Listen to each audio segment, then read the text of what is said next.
Salut, ici c'est King of Kings sans le bâtisseur. Bienvenue une nouvelle fois à une autre édition de notre show, le show que nous avons baptisé Les Faits. Ici, nous ne parlons que des réalités qui choquent. Ce soir, nous allons parler d'un sujet qui a été suggéré par un ami. Et nous avons intitulé ce sujet « Le pucellage tardif ». Avant d'aborder le sujet en profondeur, je voudrais donc dédicacer ce podcast au frère qui a posé la question. Et je tais son nom ici. Merci pour la suggestion. Moi, je ne savais pas que cela existe en fait.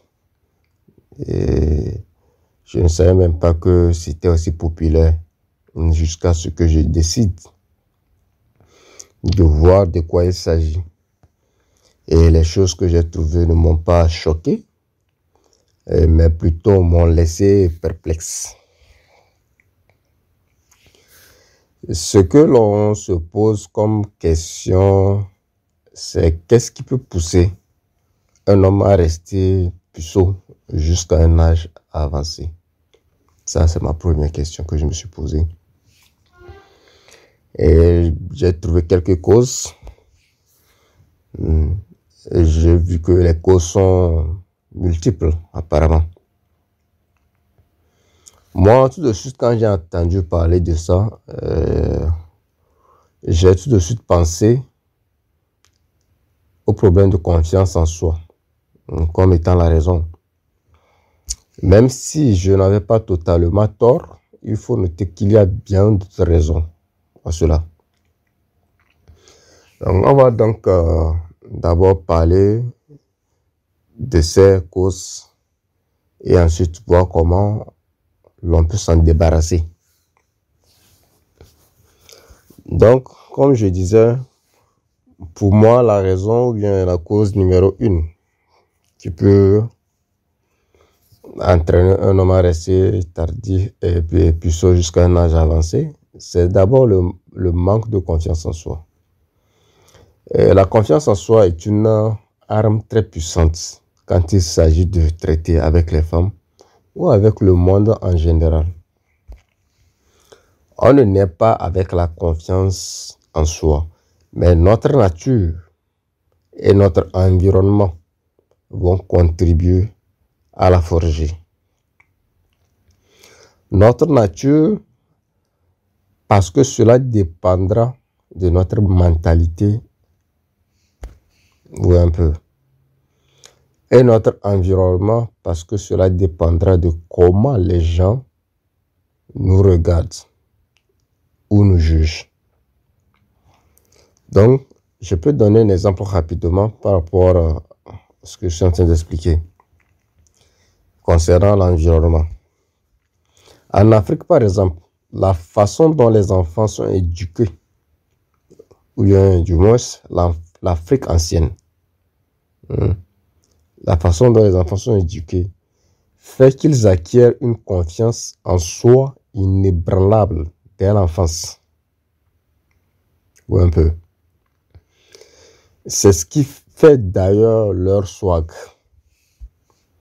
C'est que dans le monde actuel où nous vivons, si vous prenez quelqu'un qui est né en Afrique et vous prenez quelqu'un qui est né dans un autre monde, vous les mettez sur le même pied d'égalité, vous voyez que l'Africain, il a un swag pas possible. Ou un peu. Donc ça fait partie de comment il a grandi, de son entourage, de son environnement. Vous voyez un peu.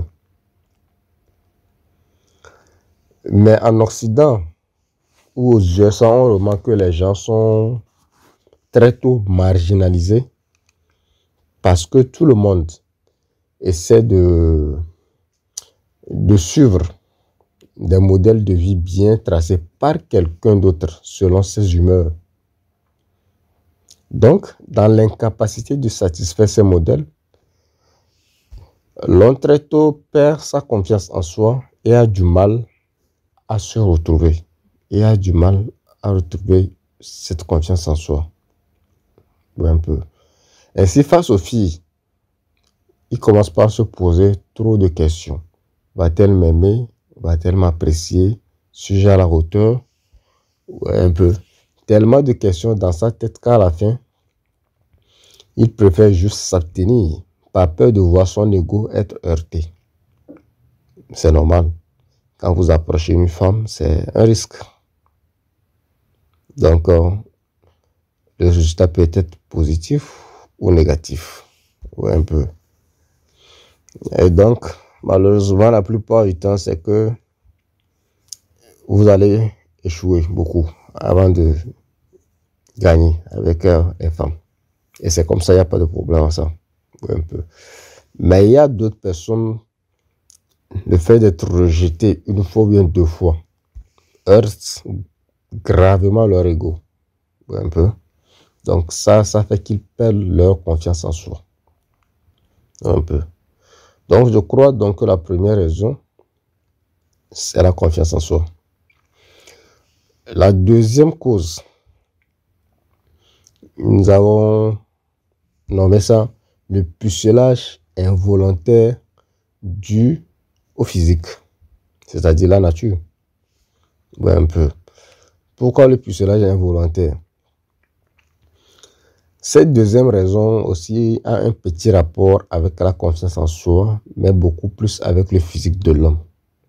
Oui, un peu.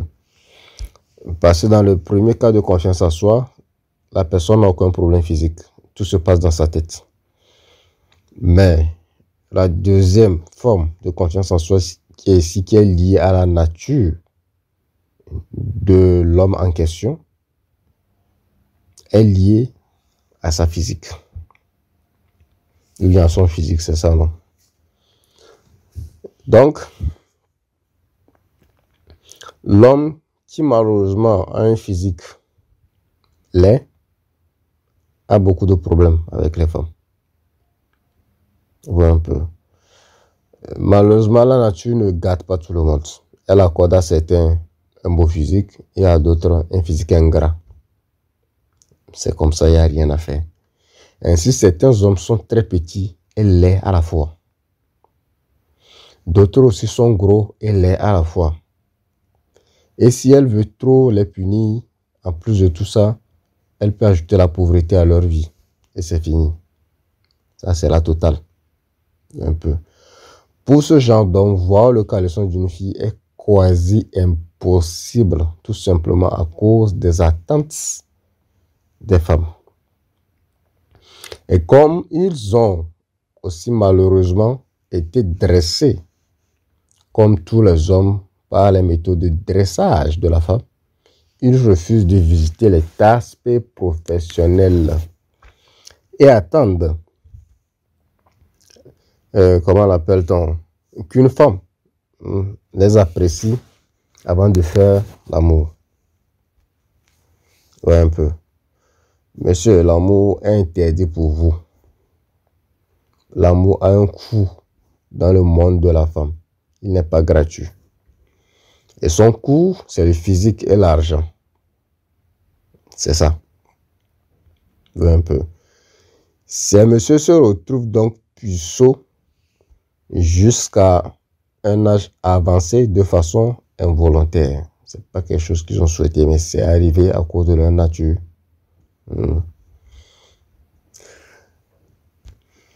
La cause 3, je dirais à cause de la religion.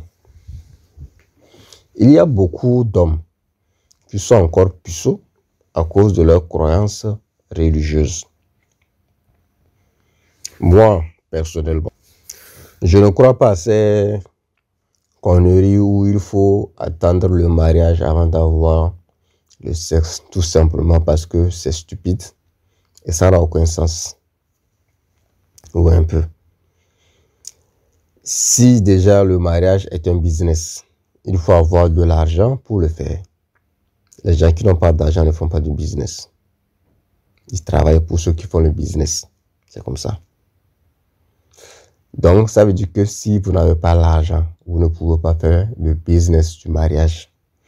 Donc, quelqu'un qui n'a pas pu trouver l'argent nécessaire pour se marier sera puceau à vie. C'est ce que ça veut dire d'après les religions. si on veut comprendre ce que les religions posent. Ensuite, je ne crois pas que le mariage ait un rapport avec Dieu, mais tout simplement avec l'État qui veut prélever des taxes sur les citoyens. Et oui, les gens se marient à l'État, mais pensent se marier entre eux. Vous vous mariez à l'État. C'est pourquoi vous avez besoin d'un certificat de mariage et vous payez pour cela. Plus les gens se marient, plus l'État se fait de l'argent. Et cette loi est valable pour le divorce aussi. Ou un peu.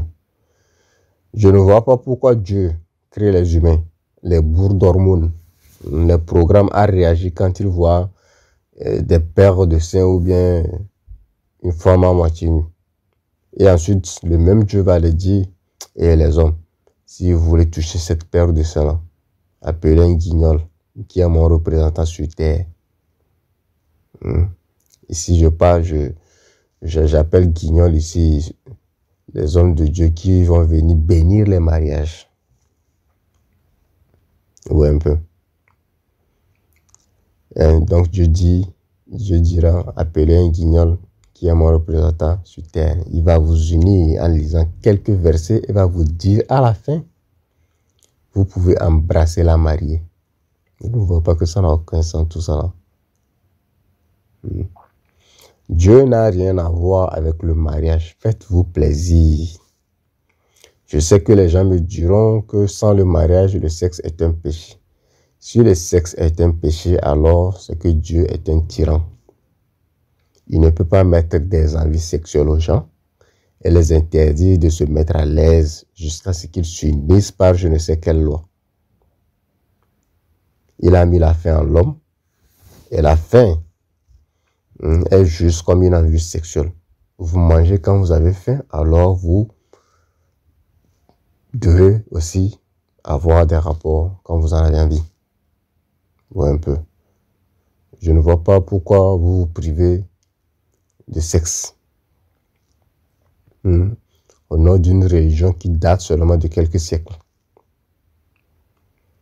Avant que les religions n'arrivent, les gens avaient des rapports. Elle est là, les gens ont des rapports. Et généralement, ne respectant même pas ces lois des religions. Après les religions, les gens auront des rapports.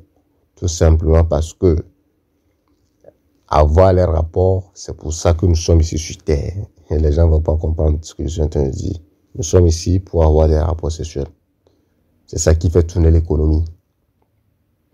Ou un peu. Voilà. Donc nous sommes ici, c'est pour avoir les rapports, faire des enfants et avancer. Nous allons mourir, les enfants vont venir, ils vont faire des enfants, ils vont mourir. Je ne sais pas le pourquoi c'est comme ça, mais c'est pour ça que nous sommes là. Oui, un peu. C'est pourquoi quand on sort le matin, tout le monde va chercher l'argent. C'est qu'il a envie de satisfaire quelques besoins d'une femme quelque part pour accéder à son sexe. Point bas. Il n'y a pas de 36 solutions. Oui, un peu. C'est que la nature même a déjà programmé les choses de telle sorte que les humains doivent s'accoupler. Quand les femmes sortent, elles cherchent un homme bien, c'est-à-dire qui respecte leur programmation biologique, c'est-à-dire leurs critères. C'est tout ce qu'elles cherchent quand elles sortent. Et l'homme, quand il sort, il cherche aussi une jeune et belle fille à chicoter. Point bas. Ou un peu. C'est tout ça. C'est pour ça que nous sommes là. Tout le reste là, c'est des ornements. Ou un peu. Donc c'est ça. Donc les gens diront que c'est parce que les gens forniquent que les malédictions s'abattent sur le monde. C'est des conneries. Je ne crois pas à cette imagination-là parce que ça n'a rien de scientifique. D'après mes expériences des peuples que j'ai eu à visiter, je peux affirmer que les Asiatiques font moins de sexe à cause de leurs croyances, suivi des Africains. Mais l'Europe ou les USA où les gens pratiquent le sexe à volonté sont plus développés et moins frappés par les malédictions de Dieu. Les gars, réveillez-vous. Arrêtez de croire à ce genre de conneries. Ou un peu. Si on cherche le continent où aujourd'hui il y a trop de malheur là, c'est en Afrique. Et pourtant ils ne fournissent pas autant que les Blancs. Et pourtant c'est chez eux là-bas, on trouve presque tout ce qui est malheureux. Et pourtant ils font des efforts concernant la sexualité. Donc je crois qu'à un moment donné, il faut arrêter de croire aux conneries. Si vous avez envie d'avoir des rapports sexuels, trouvez quelqu'un qui a envie d'avoir des rapports sexuels avec vous. Et faites-le. Tout simplement. Ouais, un peu. Dans la quatrième raison, je dirais la société, c'est-à-dire les femmes et les hommes qui les plaisent. Elles sont aussi une raison pour le pucelage tardif. Les standards de la société font que les puceaux peuvent se sentir marginalisés. Quand vous posez par exemple la question aux femmes de savoir si elles préfèrent un puceau ou un homme qui a de l'expérience, elles vont vous répondre tout de suite que l'homme qui a de l'expérience. Ça, c'est une raison pour les hommes de ne pas être puceaux. La société est en général une raison parce que c'est à cause de son jugement négatif que certains hommes sont puceaux. Ainsi, ces derniers étant âgés ont honte. Il n'y a pas de mal à avoir honte. Mais il faut oublier cette honte parce qu'elle n'est pas fondée. Votre définition ne doit pas dépendre des jugements des autres. Tout simplement. Ou un peu. Donc les femmes contribuent aussi au pucelage tardif à cause de leurs attentes. Raison numéro 5, l'attente de la bonne personne. Vous savez, dans le monde, il y a beaucoup d'hommes qui sont des éternels romantiques. Ils sont convaincus qu'une femme va les aimer et ils vont vivre un parfait amour qui va aboutir au sexe. Messieurs, réveillez-vous. L'amour chez la femme n'est pas ce que vous pensez. L'amour chez elle, ce sont les attentes qu'elle a de vous et la souffrance qu'elle peut en tirer d'une relation. C'est ça l'amour chez elle. Et si vous attendez encore, aucune femme ne tombera amoureuse de vous. Et ainsi vous allez mourir puceau. Un peu. Le sexe n'a rien à voir avec vos imaginations. La nature vous a programmé à bander et à chicoter quand vous êtes en présence d'une femme que vous trouvez sexy et non à tomber amoureux. La nature ne vous a pas tombé à tomber amoureux. Ne vous a pas programmé plutôt à tomber amoureux. Mais plutôt vous a programmé à chicoter quand on vous excite. Point. Donc, sur ce, je crois que c'est les raisons que je peux énumérer par rapport à ce sujet. Mais en même temps, comme on a trouvé les causes, il faut aussi proposer quelques solutions. Solution numéro 1. Cessez de penser et assumez votre position si vous pensez que c'est un choix de vie. Ce que je veux dire, si vous pensez que votre pucelage tardif est un choix de vie, alors assumez-le. Point bas. Oui, un peu. Je tiens d'abord à vous dire de ne pas culpabiliser. Rassurez-vous, vous manquez un plaisir de la vie, mais vous ne manquez pas grand-chose. Oui, un peu. Sortez de ce cercle vicieux. Et vous n'avez pas besoin de dire à votre partenaire ou bien à qui que ce soit que vous êtes puceau. En plus, selon les docteurs, être puceau n'est pas dangereux pour la santé. Donc, ceux qui ont fait de cela un choix de vie doivent s'assumer et fièrement un peu. D'après les statistiques en France, en moyenne, c'est à 17 ans que les gens font leur premier rapport sexuel. Mais il y en a qui le font un peu plus tôt et d'autres un peu plus tard. Mais là, en moyenne, c'est à 17 ans en France. Je pense juste que vous êtes différents, que vous avez un parcours différent. Si vous aviez eu le parcours de ceux qui l'ont fait à 17 ans, vous l'aurez peut-être fait aussi à 17 ans, ou peut-être un peu plus tôt. Chacun vit sa vie par rapport à sa réalité quotidienne. Je crois donc que les puceaux tardifs sont juste dérangés parce qu'ils n'arrivent pas à s'assumer. Ils ont peur des jugements de la société. La société ne vous nourrit pas et s'en fout complètement de vous. On s'en fout de ce que les autres pensent parce que leur opinion ne compte pas. Et en plus, ils ne vous connaissent ni d'Adam ni d'Ève. Donc pas la peine même de réfléchir à leur jugement. Un peu. Solution numéro 2. Pour ceux qui manquent de confiance en soi, louez une pute et ayez les rapports avec elle. Ou un peu. Pourquoi une pute? Tout simplement d'abord parce que toutes les femmes sont des tasse-pées. Mais l'avantage avec la tasse-pée professionnelle, c'est qu'elle ne va pas vous juger si vous avez une mauvaise performance.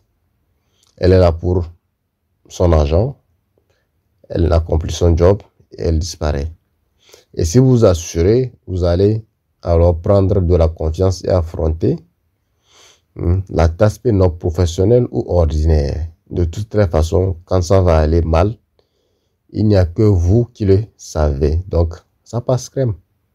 Un peu. Solution numéro 3. Pour ceux qui sont laids, louez aussi une tasse-pée. C'est-à-dire que ceux qui ont le physique ingrat, louez aussi une tasse-pée. Vous ne pouvez pas arranger votre laideur par une magie, à moins de recourir à la chirurgie esthétique. Donc, le plus facile que vous pouvez faire, c'est de louer les services d'une tasse-pée professionnelle pour vous dévierger. Ou un peu. Femme, c'est femme. C'est seulement dans la tête des gens que les femmes sont différentes.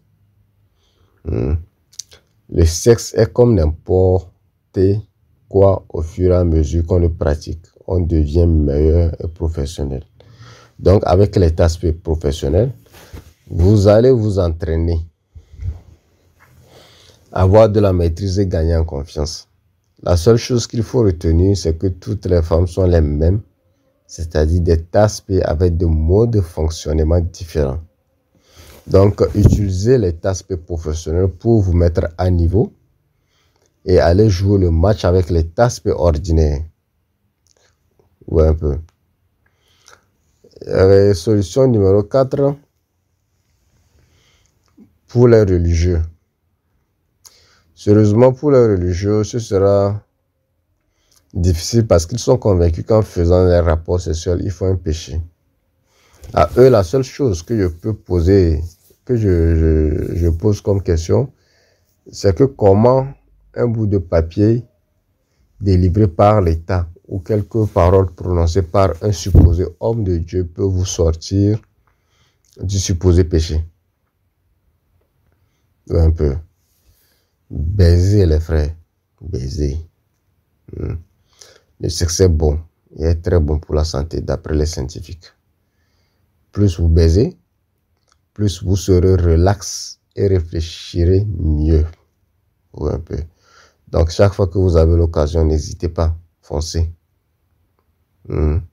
Foncez. Ça fait du bien. Je vous jure que ça fait du bien au corps. À l'âme, au corps, à tout. Ça fait un bien fou. Ou un peu. Et, et en dernière solution, peut-être, je vais donner une solution générale pour les puceaux. Il faut revoir votre look. Habillez-vous bien, faites une bonne coupe de cheveux, apprenez à parler et ensuite draguez les filles et essayez de coucher autant que vous le pouvez. Je ne vous conseille pas de rester puceau. Je sais que la nature ne pardonne pas. Nous sommes dans un système d'élimination et les femmes sont l'outil ou bien la mesure d'élimination. Mais ne vous fiez pas à ça. Vous savez, ce monde ici, c'est l'enfer dont on parle. L'un des rares plaisirs, c'est le sexe. Alors ne passez pas à côté de ça à cause de je ne sais quoi. Les hommes portent déjà un lourd fardeau qui est le monde. Ne vous ajoutez pas d'autres fardeaux inutiles. Baisez dès ce soir. Ouais, un peu. Donc, sur ce, moi, je vais m'arrêter ici. C'était King of Kings, dans le bâtisseur. Vous faites tout ce que vous voulez de la vidéo. Vous partagez, vous likez. Et vous vous abonnez, surtout. Ciao.